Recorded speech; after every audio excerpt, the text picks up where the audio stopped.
do you think is the toughest job in football? Maybe being the England or Brazil national team manager, or being in charge of the Real Madrid dugout? Or what about the chief accountant of FC Barcelona? And what makes that particular job hard? Also, would you say in general, is managing a title contender a tougher job than managing a side battling relegation? Good question. I think the toughest job in football, I mean, it was always called that was the England job, wasn't it? Yeah. But tough jobs obviously change, because I think right now the Manchester United job is ridiculously tough in that you have this huge club that need to improve, and the infrastructure is not what it was. The squad is decent, but it's not title winning, and it's a long way off. Can you think of a coach that would make them a title contender? Yeah, exactly. I mean, in the next couple of years, it would have to be Guardiola going there, and also being given a big transfer budget, right? And also, like there's a lot of work to be done with the training facilities and things like that. That need updating as well. It's more than just what we see on the pitch. That's exactly right. Totally. Yeah. And so I think Manchester United, this could be a real poison chalice. We've seen it a little bit, not quite the same at Liverpool since the late 80s and all that, those glorious sides, and it took them a long time, and they needed Jurgen Klopp. But they did win the Champions League in that time. There was still a bit to hang your hat on, and I think it's a little bit different. Manchester United being so dominant for so many years under Ferguson, and Ferguson was all we knew, really. Can anybody remember a real bona fide good or great Manchester United manager other than Ferguson? Lots of people, myself included, wouldn't. He had his moments and he did okay, and maybe we'll look back at Ten Hag and think, well, bloody hell, he won the League Cup and the FA Cup. That's what makes it so tough. Yeah. It's an impossible standard. Totally. Yeah. I think you still need a generation away from Ferguson, maybe. Or something. And again, I mean, Matt Busby was a similar figure. Yeah. Right? So their own history is, I suppose, this is the price of success, isn't it? Is the success has been so extravagant almost, and so like iconic that it feels like iconic is the standard, which is, what you want, but also is probably frustrating when you fall short of it. Because they're still looking for somebody to come in and go, right, we've got our manager for the next 7 or 8 years or whatever it may be. Which is rare now as well. Very rare. And I mean, look, we've just seen Klopp at Liverpool, for crying out loud, and the way it ended, he was clapped out of the place, which is not often the case with managers, did really, really well. Getting to choose your exit is the ultimate luxury. It's utterly incredible. But we're talking about Klopp, and then perhaps on a platform on his own. Well, not perhaps, definitely, he's Guardiola. That will be the next one whenever he decides to leave Man City. So I think Manchester United is the one at the moment. I mean, he's mentioned Real Madrid there. I understand why, but at Real Madrid, even if you perform badly, it's not really going to affect your career. No, it's not going to affect your career. They cycle through managers pretty quickly. I mean, we've seen, was it Luxemburgo who won the Champions League, and it was still not enough. Also, he didn't win the league. Well, he didn't win the Champions League. Luxemburgo didn't win the Champions League. Who was it? Was it Del Bosque who won the Champions League? I was getting confused. Sorry, So Real Madrid is a tough job, but I mean, but they kind of. That's part of the expectation. It's almost like, all political careers end in failure. Yeah. It's like all Real Madrid managers ultimately end in failure. You'll win the ultimate trophies and you'll get binned anyway. And that's exactly. Well, this is. Although I think that brings its own stress, right? I think like Barcelona managers rarely last like longer than 3 seasons, isn't it? There's a but most managers stat about that. That's true. But I think those mega clubs, success is the only acceptable standard, right? Yeah. So I mean, that's got to be tough in the toll that it takes on you. And I know all managers are like this, really, but I think the modern manager is at work or asleep. So that's the case for everybody. But if success is demanded and is the expectation, and it's a gigantic failure, even if you only come close to that, I think that brings another level of stress. I think it's an interesting question, isn't it? Because how do you quantify it? Is it about the toll it takes on the individual, or is it about the stakes for the supporters? Because Mandeep mentions in the question, managers managing sides that battle relegation. If you get relegated, people lose their jobs. Like it can have a huge effect on the community. Well, and I think to go on from that, leaning into Mandeep's question about is it more difficult to do a title contender or a team battling relegation? I think you need to come away from the elite level and go a little bit further down, because you're right. It's not just about what can happen if a team gets relegated. If you're talking about a team getting relegated from League One or League Two, you're looking at like a load of staff at the club losing their jobs as well. So it's not just players, it's not just your immediate coaching staff or anything like that. I think that's completely different. The one that really sticks with me when I read this question, you must have seen that documentary, Orient for a Fiver. It's the where with John Sitton is managing. Managing Leighton Orient. He's clearly having some difficulties. I think it's fair to say. That's fair. And it is an impossible job, but it's an impossible job where it's not just about coaching the team. Yeah. You're having to do everything, and it's completely impossible. And you know that. You know, you've got no chance of making it work. So that is a different level of pressure. So that's also, you've put quite a bit of context on that. Yeah. You're thinking lower leagues in English football and so on. Yeah. Because obviously it's difficult. Because you're talking about a business being able to keep going. But so I think and all the little bits fall to you. Yeah, with that in mind, I think probably battling relegation is tougher because I think it's to me, I'm looking at this question and thinking about motivation and focus. And I suppose with going for a title, if you don't have experienced players, it's about keeping the focus and keeping them calm. But ultimately, what you're going for something good. Yeah, do you know what I mean? Whereas it's a good pressure. There are wins along the way. Yeah, exactly. There are highs. Totally, and everyone's buzzing, and you've got to feed off that.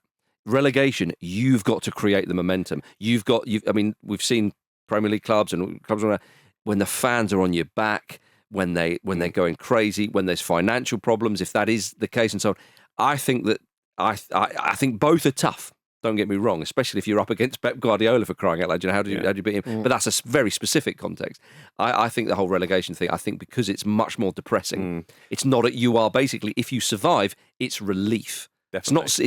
It's success in depending again the context, but it is relief rather than glorious victory. And your career is under threat as well in a way. Like, Del Bosque was fine, wasn't he? Whereas it's not necessarily the case if you get relegated and then maybe you don't things continue to go badly in whatever way. Your livelihood is at risk, or certainly the standard of your livelihood may change because of that. I think international football is an interesting one to look at as well. If you look at the pressure Gareth Southgate was under in the summer, he handled it really well, but he had to handle it and he had to actively take a part in keeping his own sanity, really. And I think it's the lens of it is bad, isn't it? Now, I'm a man who's tripped over a lot in my life. If you fall over in front of 10 people, that's bad. But if you fall over in front of thousands of people, I imagine that's worse. Yeah, right? and Julie's talking literally. You're not saying I am talking very literally. Yeah. but in terms of something difficult happening to you in a scenario where the entire country are aware of it, and a lot of them are probably going to define you by that for a long time, the effect that must have on you is very different to anything in club football, right? We've seen a lot of international managers kind of be subject to this, and it's something that I think we're getting better at in this country. We are, but there's still a way to go. I think there is room. But it may be that is unfortunately just one of the realities of a job where you are in charge of a nation's favourite sport. So. Again, they're very different types of pressure, but I would say it's international management and relegation battle are the two for me, where the pressures are really different, but probably tougher than. And the rewards are actually lower as well. I think that's the point. The potential high point is not as high, is it? Yeah, and I think as well in terms of specific jobs, we say the England job is the impossible job, it's the toughest job, whereas actually I think the Brazil job would be. Because similar, yeah. Because I think probably a touch more. Obviously, I don't live in Brazil, and I'm not as privy to the footballing culture and what they say in the press and all that kind of stuff. But with England, there's a chat, isn't there, that actually Gareth Southgate did really well. Yeah. And some people say, actually, should have done better. And so actually, there's a lot of people, whatever side of the argument you fall down on, who are really pro and for Gareth Southgate. I'm one of them. And when England got to the semi-final of Russia, it was like, blimey, we didn't expect to get that far. You don't have any of that in Brazil. And there's not 210 million English people either. Yeah, indeed. You don't have that. You have a country that is sitting on an enormous amount of World Cup wins, who expect. And also, even right now, they haven't been to a semi-final of a World Cup since they hosted the damn thing, when they were absolutely gubbed on their own pitch. And that's absolutely right to point that out, because the perception of Brazilian football inside Brazil and outside Brazil is totally different, because there's an ideological battle which you don't really have that much in England. There's a little bit of he needs to be a bit handbrake off. That's about it. Whereas they're still going on about 1970 or 1982. And because they're winning campaigns though. I think that's the difference. Like I said, we see Brazilian football very differently outside Brazil, because you think it's about style and samba and swagger and all that sort of stuff. Brazilians just care about winning. Yeah, That's what they do, care but about. You do get the philosophical argument. Not to the extent that you would in the Netherlands. Well, and that's another tough one. I was maybe going to mention that. Anyway, I think we can all agree that the England and Brazil jobs would be up there. Yeah, but certainly. I think realistically, the toughest job in football is Phil Neville. Yes. Coming up after the break, we talk about the two most significant things in a lot of people's lives: Sunday League football and Oasis. See you in a moment. Hello, I am Sven Goran Eriksson, and you are listening to the Football Ramble. Lovely to hear his voice. Right, we've got an email here from Paul that says September's arrival doesn't just mean the Premier League is back up and running, or even that deadline day has been and gone. It's that Sunday League football is back. But this season is proving harder to organise than ever before. We're lacking numbers, people don't seem that bothered, and I'm a bit worried we won't be able to get a team out consistently. So how would you suggest making Sunday League football more exciting? How can I tempt some of the lads back? Or what could the wider football authorities do to make Sunday League more accessible, attractive for people across the country? Suggestions, however daft and or serious, are welcome. There needs to be a reward, doesn't there? So when my son plays, for example, they get their post-match talk from the manager, and afterwards he explains why following person is man of the match, and they get a man of the match trophy that they get to take home and put on the mantelpiece until they bring it back to the game the next week. So it's lovely. It gets a week with whatever kid wins it. I wonder if Paul needs an equivalent of that. Now, recently, I played five-a-side football for the first time in a while on German Super Cup weekend. In Germany. You don't do half measures, do you? No, absolutely not. On the Astro next to Bayer Leverkusen Stadium, we had this mini tournament. Kakao was meant to be playing with us. Unbelievable. He didn't play. He said he was going to be our manager, and then stood with his back to the pitch on his phone the whole time. It's pretty much like playing for Portsmouth under Harry Redknapp, I imagine. But anyway, what was the real joy at the end of this tournament is there was a proper old-fashioned German beer celebration. So we came second. The winning team, they won this huge glass, like probably about 4 foot tall, of beer, and they got to share it around and spray it over each other. Was it in the Europa League trophy, despite Bayer Leverkusen? No, it was a massive Paulaner glass. So that was about 4 foot tall. And everyone, not just the players on that team, but the players who weren't in that team, wanted to get a picture taken with it. If you had one of those to your man of the match, people would love it, surely. Maybe, Andy. 4 foot glass of beer for man of the match. But for the non-drink, yeah, it would. But for the non-drinkers like myself, Andy, not interested. well, you could fill it full of Fanta though. Well, then say that. Yeah, you could, couldn't you? Well, I suppose it depends on the man of the match, and you'd have to work it out about 10 minutes from the end so you could start filling it up. It's a bit like when you start engraving the trophy when a team's winning like 2-0 in the final. Yeah, it's like, oh, Marcus is winning it. Right, you're going to have to stick the Paul ladder down the sink. I'd like to see Sunday League football have somebody filming the game on their phone by the side of the pitch, and that can be used as VAR. So the referee can go over and check it. Oh, it's like when the... it would cause absolute riots. Is it like when the feed... people to it? Would it not you, Jim? Would you No. not have got to see this? Oh, I see what you mean. Yeah. He's talking about people playing though, isn't he? Not people watching. Once you're there, you bring your boots, you're on. You know. Yeah, it's a difficult job though. I think highlighting the social aspect is huge, which I think you're trying to do there, Andy, with your Bayer Leverkusen tales. I mean, really though, this wouldn't do it for me. But I think if you had get your kit in order. I think if you wear a really nice kit, that's going to make a difference. Some people some people look like rag-ass rovers, Jim, you know, but some people... But you think that people might drag themselves out of bed on a hangover to wear a nice kit? I wouldn't be surprised if, like, people could have their names on the back of the kit, like stuff like that. You know what people are like, Jim. But also, some people, if you wear like a proper team's kit... Now, there was a team in a league that I used to play in who used to play in Real Madrid kits, okay? And yes, ladies and gentlemen, they were a bunch of wankers, okay? Yeah. But... people, it's a great choice. If you wear a Real Madrid kit, it's like, I'm not sure I'm the type of bloke to wear an Alice band, but I simply must. And the beautiful thing was, we came along. They're a little bit older. You're playing a part. Yeah, we became like Guardiola's Barcelona to their Real Madrid, which was lovely. But anyway, that's self-indulgent. Sorry. So I think maybe something like that. Otherwise, I think you've got to tie it into, and we're all going to go to the pub after and watch the professional, the super, the in full kit. Well, if you like. Dare I say that might be quite a difficult sell. Get tracksuits that's made up and all that kind of stuff. I think the paraphernalia, with initials on and stuff. all that bollocks. Yeah. Part of the question is what could the wider football authorities do to make Sunday League more accessible and attractive for people across the country? So obviously there's a numbers issue here as well. And, grassroots football is a big part of English culture, isn't it? Mm-hmm. And British culture in the everyday, or certainly the every weekend. So maybe it could be included as community service. So like you're down a player. It's like, this is Smasher. Jim, just honestly, just give him the ball. Don't look him in the eye. Yep. And just don't worry about it. I think. Where's he from? Don't worry where he's from. I think unofficially that might. How happen. do you know Smash? Don't. Just, Yeah. I think that sort of does happen slightly. On a Who have serious, we got this Sunday? We're playing Motoring Offences FC. yeah. On a serious note, FA, Premier League, whoever's there, sort the bleeding pitches out.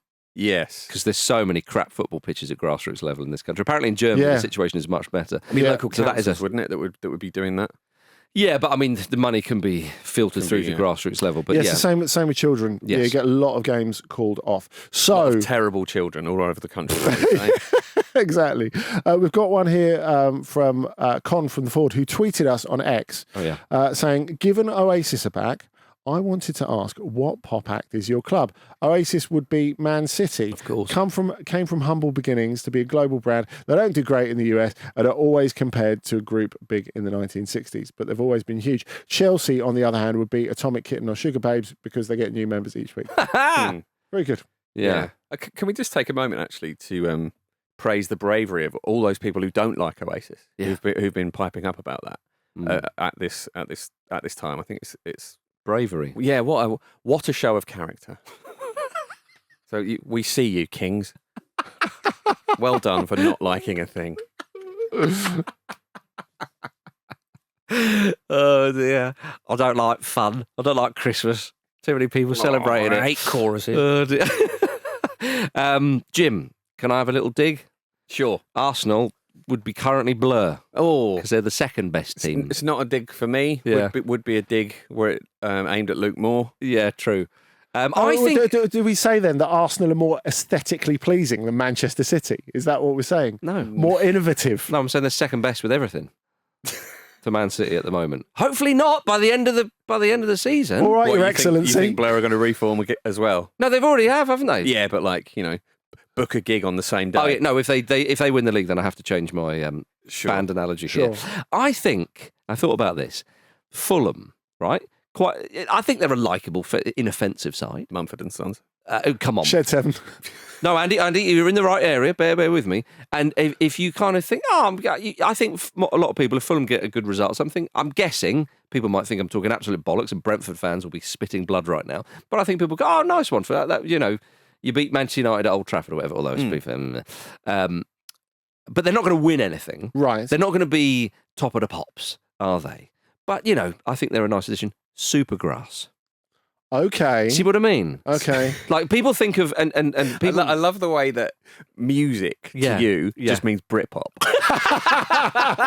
Well, I'm going on this because Supergrass, right? When they played that slot at Glastonbury, everyone was like, "Oh my goodness, Supergrass! Yeah, that was quite nice." But they're not nobody's really favourite band, but they're a good operator. I'd have Fulham as like Royksop or something like that. No, because with Supergrass, the song "All Right," their big hit. It's very inoffensive and very nice and very, Everyone forgets Caught by the Fuzz, don't they? They do. Or Richard III. Yeah. They got some bangers in there. I suppose that represents Mitro, doesn't it? There we go. How about this? Keegan's Newcastle. Yep. Massive Attack. Just for the name, yeah, fine. Fine. If I would have Wimbledon as Run the Jewels.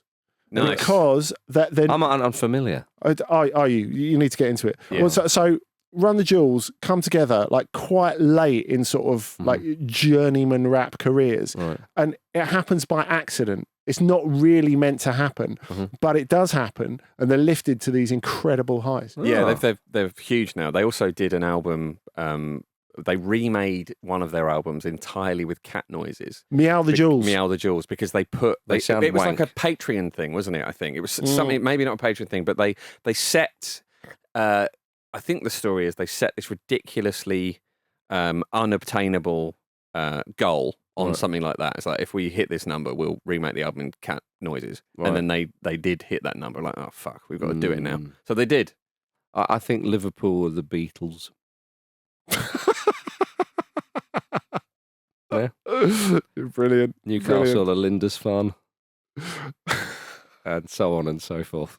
Thank you for watching a clip from the Football Ramble podcast. Don't forget to like this video and subscribe to the channel so you don't miss an upload.